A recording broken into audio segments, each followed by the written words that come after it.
Ayan guys, tapos na tayong maglagay ng lupa sa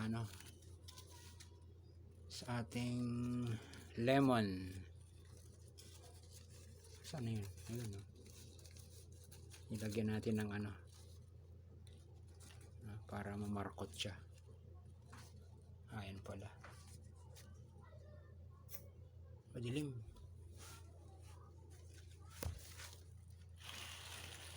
Yun. Ano siya? 1 month lang yan, pwede na siyang hiwalay.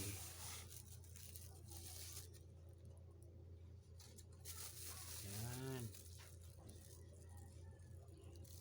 Mas madali kasi siyang paramihin pag minamarkot. Lalo ito malapit atong mamunga eh. So ibig sabihin pag namunga itong itong main puno,